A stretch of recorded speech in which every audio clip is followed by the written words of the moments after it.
নমস্কার। কথামৃত ইউটিউব চ্যানেলে আপনাদেরকে স্বাগত। আচ্ছা, কোনো কাজে আমরা কখনো মন দিতে পারি না। গুরুত্বপূর্ণ কাজ আমরা গড়িমসি করি, আলসেমি করি, পরে করব, এভাবেই কাজটা ছেড়ে দিই। এই যে করি, আমরা জানি এই কাজটা করা উচিত, গুরুত্বপূর্ণ, আমাদের নিজের ভালোর জন্য, কিন্তু কেন এটা করতে পারি না? এ দোষটা কি আমাদের? নিশ্চয়ই না। এ দোষটা আমাদের নয়, এ দোষটা আমাদের মস্তিষ্কের গঠনের, আমাদের মগজের। আপনাদের হয়তো অনেকেই ধারণা আছে যে আমাদের মস্তিষ্ক থেকে ডোপামিন ক্ষরণ হয়। এই ডোপামিন হরমোনের ফলে আমরা আনন্দ উপভোগ করি, যার জন্য আমরা মোবাইল দেখি, টিভি দেখি, ভালো ভালো খাবার খেতে চাই যেগুলো সুস্বাদু, এবং মনের সুখে অনেক রকম গল্প করতে চাই যেগুলো আমাদের ডোপামিন ক্ষরণ হয়। এভাবেই আমরা থাকতে অভ্যস্ত।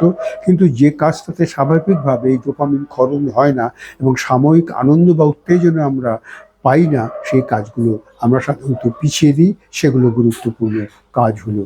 তাহলে এখান থেকে রেহাই পাবার উপায় কী? রেহাই পাবার উপায় আছে। আমরা যে কাজটা করছি, কেন করছি, তাকে আমাকে জানতে হবে। এই কাজটা করলে আমার কী লাভ, সেটা আমাদের বুঝতে হবে, এবং এই কাজটা আমরা কিভাবে করব সেটাও আমাকে জানতে হবে।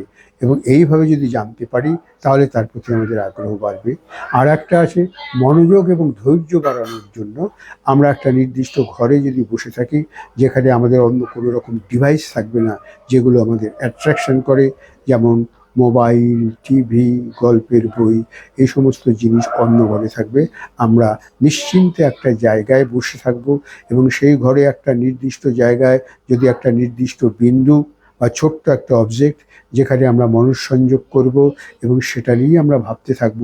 মনে হয়তো স্বাভাবিকভাবে অন্য চিন্তাগুলো এসে আমাদের এলোমেলো করে দিতে চাইবে, কিন্তু আমরা 30 সেকেন্ড 60 সেকেন্ড সেই জিনিসটার প্রতি আমাদের মনোযোগ ধরে রাখার চেষ্টা করব।